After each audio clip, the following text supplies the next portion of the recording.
What's going on, guys? I'm back with some more Minnesota Vikings franchise and an episode that everybody is always looking forward to. Of course, the off-season here in Season 5 now, following a 7-9 season. We take a look at how our players have progressed over the season, and Keyshawn Terry is now our highest rated player at a 95 overall, and yes, you can see right there, Adrian Peterson is starting to slow down. 93 overall, Jared Allen, 83 overall. Our two defensive tackles we're liking right now, Phil Taylor and Louis Nix III. Nix had a good rookie season. He started once we traded away Kevin Williams. He had a couple of sacks, or 1.5 sacks, 2 forced fumbles. He was a solid player. And then we have Chad Greenway, who's also towards the end of his career now, getting up there in age as well. So we have to go out, we have to sign a training staff, and we're going to go ahead and make sure we get one. And this guy's going to help our left guards in the run block footwork. And then we get a special teams coach here that we up the ante here, and we get him to accept. And he has a pretty good attribute bonus for us once we sign him. And so now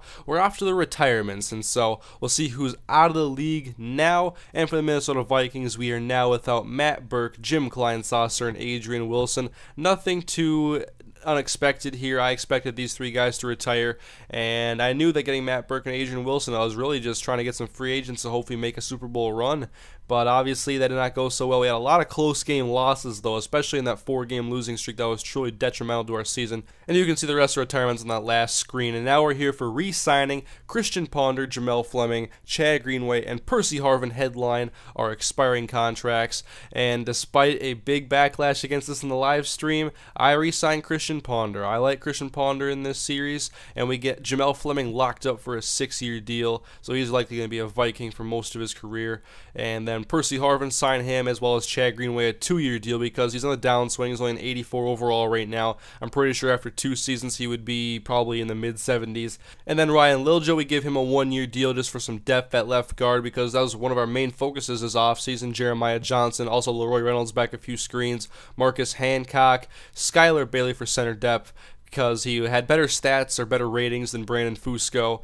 But in this offseason, I wanted to go for a left guard, a center, and try to get an emerging linebacker maybe on the outside because Chad Greenway is towards the end of his career. And of course, I moved him to a middle linebacker a couple of seasons ago. So I was looking at a guy named Diamond Tate. I don't know if he's any relation to Golden Tate, but I had to go for him based off a name pretty much. Looking at a couple of receivers here, one of the things I wanted to do, though, was I don't want to draft 2 receivers because I've been drafting too many skill position guys because it's fun to do. It's fun to have rookie receivers and stuff. But I think I've had some pretty poor draft classes. And so you can see here this Cassius Stevens guy's got 97 speed. Not sure what his overall is, but he's a low or is a late round projection, 6th rounder. And then obviously offensive lineman. So we go to free agent bidding now, and people are like, go for Ryan Lindley. He's a 95 overall quarterback. The best player I've seen go on the free agent market in Madden 12, period. So I was not going to go for him. I re-signed Christian Ponder. It was not going to happen. I did put a bid on Chris Dealman at guard because I was just looking for someone who could hold it down at least for a season. And then for centers, there's not really a whole lot there. Only one guy that's an 80 overall, and it's Sean O'Hara, and he's way too old. Quandon Christian here, this outside linebacker, 81 speed. I was really looking at awareness because I know it's an important rating, especially on these sliders, and I put a bid on him for a 4-year deal. He's the type of guy I want in this defense. Even if he's only a C potential, I have a lot of C potential linebackers that make impact plays. Leroy Reynolds, TJ Stripling, and Jelani Jenkins, they do just fine for me. You can see here all these right outside linebackers, guys like Terrell Suggs and Tamba Ali. It's crazy once you get a few years deep into your franchises and you see all these guys that are going to be free agents and they're on the downswings of their careers. And then we put a bid on DJ Green, that strong safety. Kendrick Moye, I'm not sure how to pronounce his name, to be honest, but if you guys could help me out, that'd be great. I got him because I wanted a blocking tight end. I have Rudolph and Corliss. I want to get a blocking tight end in there now. And then I also put a bid on Monty Ball, actually, because I decided to make some competition for Toby Gerhart. He's got better speed. He's got good trucking. He's a 77 overall running back. So I think Toby Gerhart versus Monty Ball is going to be the battle in training camp. And you can see I missed out on Quandon Christian because I was looking at other players. And Peyton Manning finally retired in this series, and the Colts go out and sign Ryan Lindley. So in real life, no more Peyton Manning. Okay, we'll get Andrew Luck. In the game, okay, here's a 95 overall quarterback. Come on, the Colts can't always have good quarterbacks. It's not fair. So we end up taking 5 guys, but I still want to look for the same 2 offensive line positions in the NFL draft once we get to that point. But now individual workouts, looking at some centers here, some late rounders as well. This Dylan Davis, I looked at him, Austin Saunders, Nevin Jefferson, looking at guys all the way throughout the draft. Diamond Tate, but I picked, my first pick would be 10th in the second round because I traded my first round pick for Larry Fitzgerald, of course. And so you can see here in the individual workouts, Dylan Davis is 5th round center. He has A potential. He's over an 80 overall. And we also found a couple other players with A potential. And then this second round center there, he's a bust. We know that right now. So I am glad I chose to scout those 2 guys. I kind of got lucky there picking those 2 exactly. I think I was judging it based off the run block and pass block ratings because I had a bunch of them unlocked. And then here's this Diamond Tate guy, but he's definitely a 3-4 backer with those kind of coverage ratings. So I probably shouldn't go for him, but I wanted to see how he's going to be anyway. So we'll fast forward now, guys, to the NFL draft. We're going to try to shape this team and try to get something going here in season 6. And I decided to see if I could get any offers for Vontaze Burfict and Percy Harvin, just to see what I could get offers for. And I got nothing. So we're going to go ahead now to the NFL draft. You can see a couple tackles taken early, a right end, a quarterback, a receiver, and an outside linebacker. Diamond Tate was taken in the top 10. Pretty much, he's a B potential linebacker. He's decent. Probably not worthy of a top 10 pick at all. His value is probably late first, early second, now that I know his ratings. And so, what am I going to do here with my first pick in the draft? I'm looking at outside linebackers. There's absolutely nothing for me to take here that's even valued in the first 3 rounds. But we have Austin Saunders. He's a projected 3rd round. His 97 strength, A potential. He is a plug-and-play left guard. He's a 3rd round prospect, but you know what? I know what Austin Saunders is, and there's 9 picks in the 3rd round before I would even get to pick. You don't take that risk right there, I don't think. I mean, my strategy in here, I was going to take the sure bets, even if they were projected low. So we go to the 3rd round here. Here's a 5th round projected center. But what do I know of this 5th round projected center, who is the 2nd best center remaining? He's an 80 overall. He has A potential. He's a plug-and-play center on the weakest position overall on my football team. So I could go with him. I could go for Marcus DeBobe there. But I'm going with Dylan Davis. 5th round projected in the 3rd round. That's a terrible value pick right there. But guess what?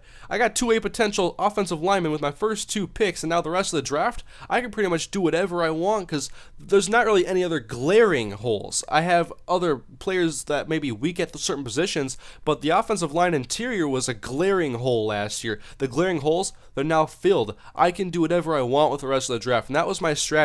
Even if it wasn't great value, I didn't want to take any chances. I was taking the 2 guys that I needed, 2 A potential rookie plug-and-play offensive linemen. I think it was a great strategy, even if I could have done something different with the draft.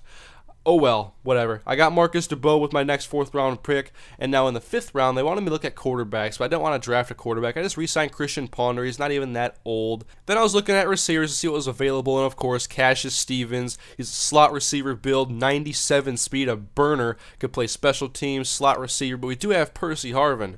But not if I go and trade him to the New York Jets for a 3rd round draft pick. And that's exactly what I did. Percy Harvin has regressed a little bit in this franchise. He has like a low 90 speed. And so I decided, you know what? Even if Cassius Stevens has low potential, if he can play slot receiver with 97 speed and contribute on special teams, I think he makes more of an impact with that kind of speed on offense. So we're going to take the risk going with Cassius Stevens to replace Percy Harvin. Then in the 6th round, we got Joshua Montgomery here, a left guard. Just looking for some depth here. I was just kind of just looking for some depth overall in the rest of the draft. And so now Nigel Montgomery, you get his brother, I guess, I don't know, strong safety, because I want some competition there. It's going to be Taylor Mays, a Sean Clinton Dix, this Montgomery kid at safety, as well as DJ Green, whom I picked up in the free agency period of this episode. So you can see here my overall draft, an 84 overall lineman, an 80 overall lineman, both A potential plug-and-play stars with 95 plus strength. I'm excited for these guys. I'm excited to see our interior line this year and hopefully be a lot better than last year. We'll see what the rest of the players, but you know what? They graded us a D+ because I went and overdrafted 3. Oh, I know Cassius Stevens and the 2 linemen I took were all overdrafted, but oh well. And then I couldn't trade away Colin Kaepernick, and so I cut him, and I told people in the stream I would go ahead and sign a backup quarterback for him. They wanted Michael Vick. and I overpaid for him so I could get him in a Vikings uniform to satisfy some of the subscribers that I had in the live stream, but they also want to see me get Russell Wilson, so I decided, you know what, Vic can be the backup for one season, and then I'll just get Russell Wilson on here. And I don't know how long the series is going to go, guys, so I just keep playing like it's never going to end.